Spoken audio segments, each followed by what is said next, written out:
네, 오늘 말씀은 예레미야 35장 5절에서 10절 약 1110절 말씀입니다.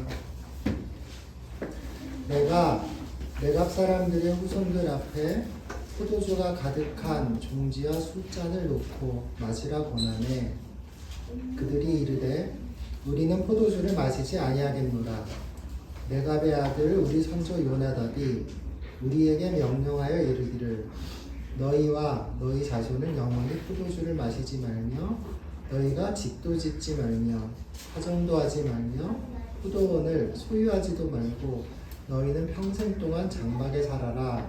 그리하면 너희가 머물러 사는 땅에서 너희 생명이 길리라 하였으므로 우리가 레갑의 아들 우리 선조 요나답이 우리에게 명령한 모든 말을 순종하여 우리와 우리 자녀, 우리 아내와 자녀가 평생 동안 포도주를 마시지 아니하며 살 집도 짓지 아니하며 포도원이나 밭이나 종자도 가지지 아니하고 장막에 살면서 우리 선조 요나답이 우리에게 명령한 대로 다 지켜 행하였노라.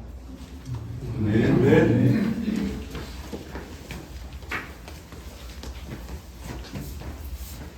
허영진 전도사님께서 우리가 가야 할 길이라는 제목으로 하나님의 말씀을 전하시겠습니다. 평안하셨습니까? 네. 오늘 본문 말씀은 35장 1절부터 쭉 이어지는 말씀입니다. 35장 단락이 독립된 하나의 이야기입니다. 35장 1절의 말씀은 유다의 요시야 왕의 아들 여호야김 때에 여호와께로부터 말씀이 예레미야에게 임하여 이르시되 이렇게 기록하고 있습니다. 오늘 본문 말씀의 때는 유다의 여호야김 왕 때이고 바벨론이 유다를 침략해 왔음을 전제로 하고 이 말씀이 전개되거든요. 그럴 때 주전 605년에서 598년 그 사이에 있은 일로 보입니다. 2절 말씀에서 하나님은 예레미야에게 말씀하십니다. 너는 레갑 사람들의 집에 가서 그들에게 말하고 그들을 여호와의 집 한방으로 데려다가 포도주를 마시게 하라. 레갑 족속은 그들의 조상들로부터 이어받은 생활 양식과 오래된 정성들을 충성스럽게 지키며 사는 작은 공동체였습니다. 그들은 유다의 남부 사막 지역을 근거지로 삼고 있던 족속이었습니다. 그들은 오늘 본문 말씀에서 보았듯이 집을 짓지 않았어요. 또 오직 장막에서만 살았습니다.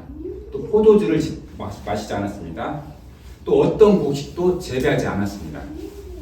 그들은 도시적인 문화, 또 농경적인 생활, 그리고 가나안 도시국가들의 종교와 관련된 모든 요소들을 받아들이지 않는 삶의 방식을 지켜오고 있었습니다. 하나님은 오늘 그들에게 포도주를 마시게 하라는 단순하고 평범한 지시를 합니다. 별거 아닌 것 같습니다. 예레미야가 레갑 사람들을 찾아가서 그들에게 포도주를 구원하고 그들이 포도주를 마시면 되는 일입니다. 하지만 그들에 대한 이런 제의는 거절될 것이 뻔하다는 것을 예레미야는 알고 있었습니다. 3절 4절 말씀에서 예레미야는 레갑 사람들을 모으고 성전에 있는 방 중 하나로 인도합니다. 5절 말씀에 보면 예레미야는 레갑 족속 사람들에게 포도주가 가득한 종지와 술잔을 놓고 마시라 이렇게 권합니다. 6절 말씀에서 이제 10절까지는 예레미야의 권유에 대한 레갑 족속 사람들의 답변인데요. 그들은 말합니다. 우리는 포도주를 마시지 아니하겠노라. 왜냐하면 우리의 선조 요나답이 우리에게 명령했다는 것입니다. 그들의 선조 요나답이 그들에게 명령하기를 포도주를 영원히 마시지 말며 집도 짓지 말며 또 파종도 하지 말며 포도원을 소유하지도 말고 평생 동안 장막에 살아라 라고 명령했다는 것입니다. 그들의 선조 요나답이라는 사람이 과연 어떤 사람이길래 이 사람들이 그의 명령을 이렇게 잘 지켜가고 있을까 궁금하죠. 그들의 선조 요나답에 대한 기록은 열왕기하 10장에 소개되고 있습니다. 열왕기하 10장에 보면 요나답의 이야기가 잠깐 나옵니다. 열왕기하 10장에 보면 이 내용은 예후가 혁명을 일으켜 왕이 되는 이야기를 기록한 장입니다. 10장 12절에서 14절까지 예후는 유다 왕 아하시야의 형제 42명을 죽입니다. 그런 후에 15절에서 북이스라엘 아합 가문의 사람들을 죽이러 가는 길에 요나답을 만나게 돼요. 그리고 요나답을 만나게 되는데 11개에 보면 요나답이라고 표기되지 않고 여호나답 이렇게 표기되어 있습니다. 이 여호나답이 바로 요나답입니다. 17절에서는 예후가 요나답과 더불어 아합 가문에 속한 자들을 진멸하고 18절에서 예후는 바알 선지자들을 한자리에 모으고 말합니다. 아합은 바알을 조금 섬겼으나 예후는 많이 섬기리라. 여러분 이 말씀 대부분 알고 계시죠? 바알 선지자들을 한자리에 모으기 위해서 예후가 거짓말을 한 것이죠. 바알 선지자들이 안심하고 다 모였을 때, 그리고 23절 이하에서 예후가 레갑의 아들 요나답과 더불어 한자리에 모인 바알 선지자들을 싹 진멸하는 내용이 여기 소개되고 있습니다. 요나답에 대한 성경의 기록은 이 기록이 전부예요. 더 이상 나오지 않습니다. 자, 그래서 레갑 족속은 그 명칭에서 알 수 있듯이 처음부터 이스라엘 백성인 족속이 아니죠. 보면 이상하잖아요. 이름부터가. 이방 민족 출신인데 이스라엘 민족이 함께하게 된 족속이 바로 이 레갑 족속입니다. 역대상 2장 55절에 보면 나오는데요. 야베스에 살던 서기관 종족 곧 디랏 종족과 시므앗 종족과 수갓 종족이니 이는 다 레갑 가문의 조상 함마색에서 나온 겐 족족이라 이렇게 소개되고 있습니다. 레갑 족속이 이방 민족인 겐 종족에서 나왔음을 이 여기서 밝히고 있거든요. 그들이 이스라엘과 함께하게 된 경위는 모세의 장인 이드로에게서 비롯된 것으로 보고 있습니다. 사사기 1장 16절에 보면 모세의 장인은 겐 사람이더라 이렇게 기록하고 있거든요. 그래서 이 레갑 족속이 바로 겐 족속에서부터 이렇게 나왔을 것이다 이렇게 보고 있습니다. 오늘 본문에서 요나답은 그 후손 레갑 족속에게 포도주를 마시지 말며 도시적인 문화, 또 농경생활, 또 가나안 도시 국가들이 종교와 관련된 모든 것을 따르지 말라는 명령을 내렸다는 것입니다.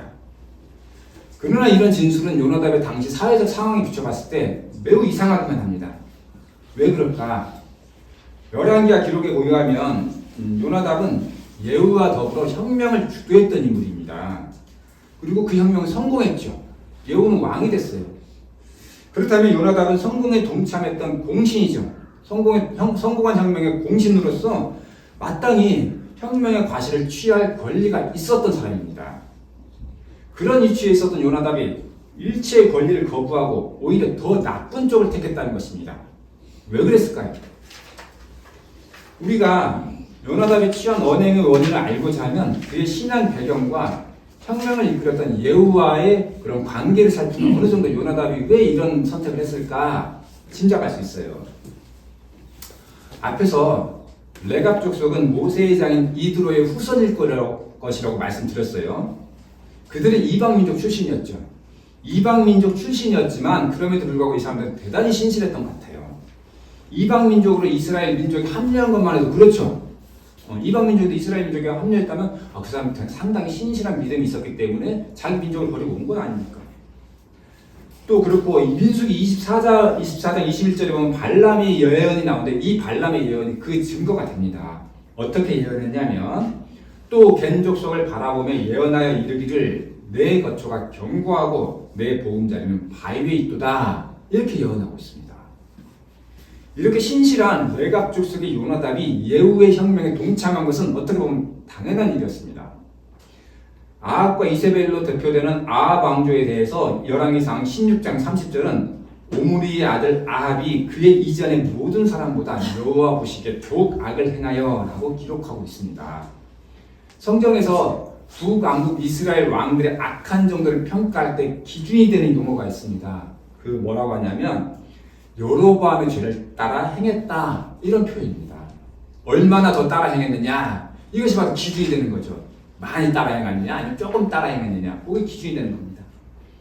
그런데 아합에 대해서는 아합은 죄악에 있어서만큼은 여로보암을 훨씬 능가하는 왕이었다고 기록하고 있습니다.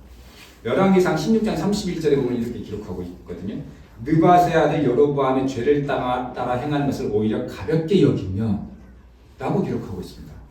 그래서 따라서 믿음의 사람 요나답이 악한 왕조, 이 아합 왕조를 진멸하는 혁명에 동참하는 것은 어떻게 보면 당연한 그의 신념과 신앙의 합이라는 당연한 행동이었다고 볼 수가 있습니다. 예후의 혁명은 성공했습니다. 그러나 혁명에 성공한 예후의 태도는 처음과는 달라졌습니다. 열왕기하 10장 28절, 29절, 31절에 보면 예후에 대한 평가가 나옵니다. 한번 보겠습니다.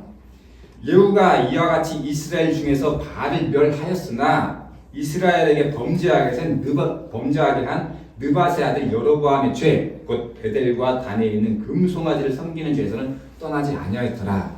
또 31절에는 그러나 예후가 전심으로 이스라엘 하나님 여호와의 율법을 지켜 행하지 아니하며 여로보암이 이스라엘에게 범하게 한 그 죄에서 떠나지 아니하였더라. 이렇게 기록하고 있습니다. 예후가 비록 아합 왕조를 무너뜨리고 또 우상 숭배를 협파하게 노력했지만 예후는 여전히 베델과 단에서 금송아지를 섬겼습니다. 왜냐하면 베델과 단에 있는 산당을 없애면 백성들의 마음이 남유다로 향할까 걱정이 됐기 때문입니다. 예후는 북왕국 이스라엘의 통치와 권력 유지를 위해서 산당을 없앨 수가 없었습니다. 결국 예후는 적당한 선에서 타협을 했습니다. 또는 아니면 처음부터 계획은 단지 깃발뿐이었을 수도 있습니다. 자기가 권력을 갖기 위해서, 왕권을 갖기 위해서 단지 계획을 내세운 것을 지나지 않았을 수도 있겠죠. 그래서 하나님께서는 예후에 대하여 예후가 전심으로 여호와의 율법을 지켜 행하지 아니하였다, 여로보암의 죄에서 떠나지 아니하였다, 이런 평가를 내리고 계시는 것인지 모르겠습니다. 요나답이 어떤 의도로 혁명에 동참했는지 우리는 직접적으로 알 수는 없어요. 정말 순수하게 종교 개혁을 원했는지 또는 아니면 혁명에 참여한 대가를 원했는지 알 수 없습니다. 하지만 본문 말씀의 내갑 족속의 진술을 근거로 판단하면 요나답은 혁명에 성공한 예후의 태도에 크게 실망했다, 이것만은 짐작할 수 있습니다. 혁명으로 여호와 신앙의 회복을 바랬지만 우상은 여전히 혁파되지 않았고 바알 신앙에 근거한 가나안의 토지 제도는 여전히 유지되었던 것입니다. 그가 생각하기에 그래서 이스라엘에서 정상적인 방법으로 살아간다는 것은, 정상적으로 농사생활하고 문화생활을 누리고 정상적으로 이렇게 집을 짓고 살아가는 것은 어떤 식으로든 바알 신앙에 근거한 토지 제도의 틀 안에서, 바알 신앙에 근거한 제도의 틀 안에서 살아간다는 것을 의미했습니다. 하나님 신앙의 순수성을 지키기 위하여 요나답은 포도주와 집과 토지와 각종 문화생활을 포기하는 쪽으로 나아가게 됐던 것입니다. 그래서 오늘 예레미야는 요나답의 후손인 내갑 족속을 만나러 갑니다. 그들에게 포도주를 마시게 하라는 하나님의 말씀을 이행하기 위해서입니다. 그러나 예레미야는 알고 있었습니다. 그들의 선주 요나답의 명령을 충성스럽게 지켜온 그들이 이 포도주를 마실 리 없다는 것을 알고 있었습니다. 요나답과 오늘 내갑 족속의 시대는 약 200년의 차이가 나요. 200년 차이가 납니다. 그들은 200년 동안 충성과 절제로 신앙의 순수성을 지켜왔습니다. 부러질지언정 휘어지지 않는 신앙의 순수성을 지켜온 족속이 바로 이 내갑 족속이었습니다. 이런 일이 가능할까 싶죠. 200년이나 되는 시간 동안. 하지만 오늘 본문 말씀에 보면 그들은 지켜왔습니다. 그걸 지켜왔어요. 그래서 하나님께서는 35장 19절에서 그들을 축복하세요. 레갑의 아들 요나답에게서 내 앞에 설 사람이 영원히 끊어지지 아니하리라, 이렇게 축복하시고 계십니다. 그렇지만 본문 말씀의 레갑 족속에 대한 이 말씀은 본문과의 앞장인 34장과의 관계 속에서만 해석되는 것이 적당합니다. 34장에는 어떤 얘기가 나오는지 34장 얘기를 잠깐 소개해 드릴게요. 34장에는 하나님 앞에서 맺은 계약을 깨뜨리는 유다인들과의 모습이 나와요. 어떤 내용이 나오냐면요, 34장에 보면 바벨론 군대가 예루살렘 성을 포위해요. 이 상황은 예루살렘 성이 이제 언제 함락될지 모르는 아주 위태위태한 그런 상황입니다. 이때 시드기야 왕은 모든 백성과 하나님 앞에서 계약을 맺습니다. 계약을 맺고 자유를 선포합니다. 이 자유를 선포한 게 뭐냐면 희년을 선포한 거예요. 유다인 노비에게 자유를 주는 희년을 선포한 겁니다. 이제까지 희년이라는 거의 무시되면서 살아왔는데 갑자기 희년을 딱 선포하는 거예요. 그러면 이 계약에는 예루살렘의 모든 고관들과 모든 백성이 참여한 그런 계약인데요. 그렇지만 이 신년의 선포가 그들이 그동안 잊고 살았던 하나님 신앙을 회복하겠다, 하나님과 맺었던 그런 계약을 회복하겠다, 그런 신앙에서 나왔다면 좋았겠죠. 하지만 그것이 아니었습니다. 이들이 신년을 선포한 것은 바벨론 군대에 대응해야겠구나. 이 위태위태한 예루살렘 성의 상황에서 바벨론 군대에 대응해야겠구나 라는 것이 목적이었던 것입니다. 그들은 예루살렘 성의 함락이 임박한 상황에서 혹시라도 하나님의 자비하심에 의지해서 바벨론 군대를 물리칠 수 있지 않을까, 또는 이 노예들을 해방해서 전투에 참여시켜야겠다, 뭐 이런 두 가지 목적으로 신년을 선포했던 것입니다. 그런데 이 일이 있은 후 우연히도 바벨론 군대는 예루살렘 성에서 잠시 그들의 포위를 풀고 물러나는 일이 발생해요. 왜냐하면 유다와 동맹관계에 있었던 애굽의 군대가 이동했다, 애굽의 군대가 움직였다라는 정보를 입수됐기 때문입니다. 유다인들은 바벨론 군대가 잠시 포위를 풀자 이제 이 위기가 끝나고서 착각합니다. 아, 애굽의 군대가 움직이니까 자 이제 동맹의 힘으로 이 바벨론 군대를 물리쳤구나 라고 생각을 한 거죠. 자, 이제 바벨론 군대가 물러갔으니까 어떤 일이 벌어졌을 것 같아요. 유다인들은 그들이 희년으로 선포했던 그 계약을 바로 철회합니다. 바로 철회하는 그런 일이 벌어져요. 희년으로 자유를 얻었던 그런 종들을 다시 잡아들여요. 그 종으로 다시 삼아요. 아주 치졸한 모습을 보이죠. 그래서 하나님께서는 당신의 법을 악용하는 그들에게 34장 17절 말씀에서 분노하세요. 너희가 나에게 순종하지 아니하고 각기 형제와 이웃에게 자유를 선포한 것을 실행하지 아니하였은즉 내가 너희를 대적하여 칼과 전염병과 기근에게 자유를 주리라. 이런 일이 있은 후에 레갑 족속에게 예레미야에게 말씀하셔서 레갑 족속을 만나게 하시는 것입니다. 그러면 여러분 오늘 이 레갑 족속을 만나는 이야기가 34장 말씀과 비교했을 때 34장의 말씀에서 나왔던 이 유다인들 하나님의 말씀에 불순종하는 이 유다인들과 이 레갑 족속 삶을 비교하는 그런 목적이구나 라는 것을 좀 알 수 있겠죠. 이 유다인들과 레갑 족속의 선명한 대조를 이루는 그런 말씀입니다. 그런 목적으로 레갑 족속의 이야기가 35장에 나오는 겁니다. 본문 말씀에서 레갑 족속의 삶이 축복받았지만 그렇다면 오늘 우리도 레갑 족속처럼 살아야 되느냐, 그렇게 살아야만 축복을 받느냐, 그건 아니죠. 그런 의미가 아닙니다.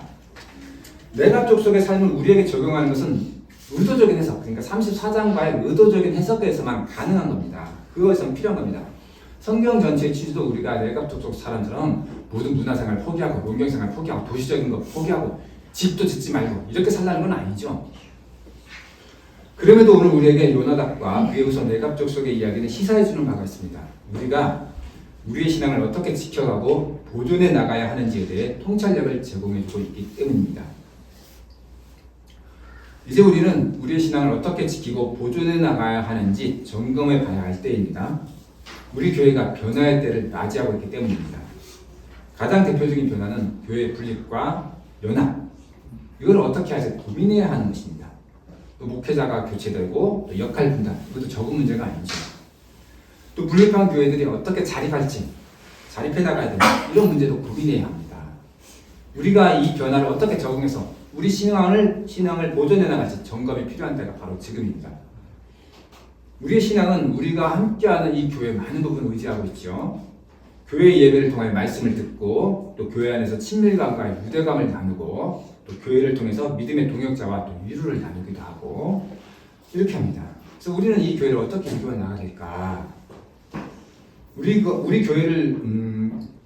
교회에서 존재하게 하는 가장 상위의 어떤 강령, 목적, 목표 이런 것들인데 저는 그것이 바로 하나님 나라의 확장이라고 생각합니다.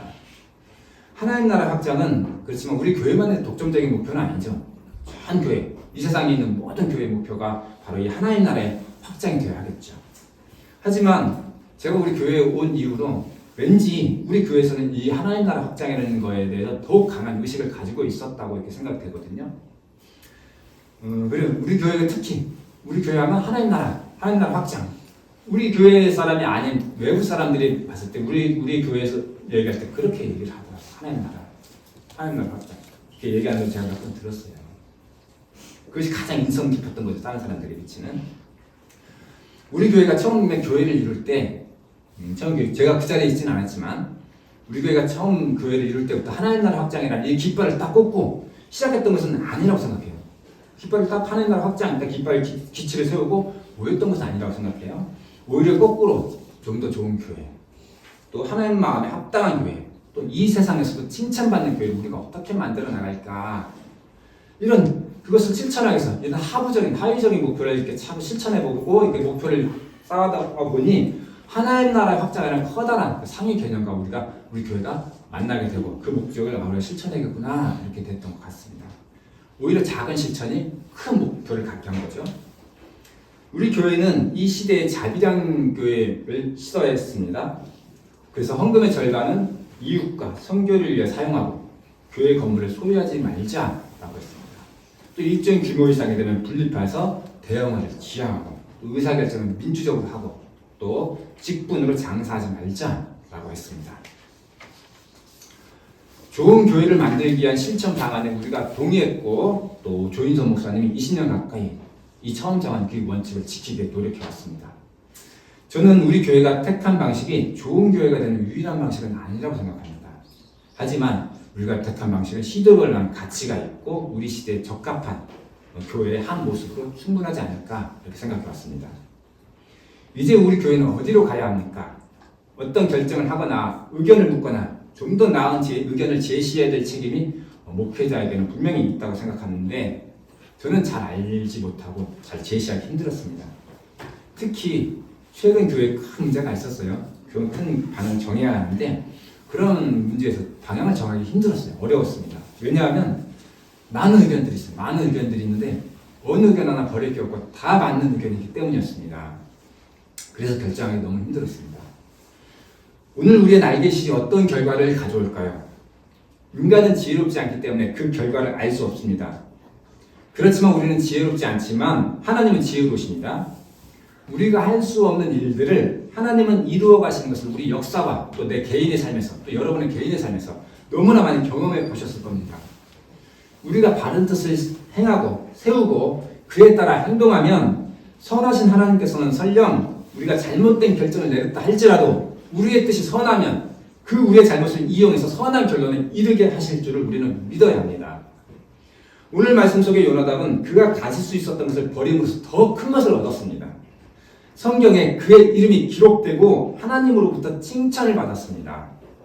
그가 기득권을 버린 것은 하나님이 축복해 주실 줄 알고 한 행동은 아니었을 것입니다. 예후의 행위가 옳지 않았기 때문에 그의 곁에서 누리는 부귀를 포기했던 것입니다.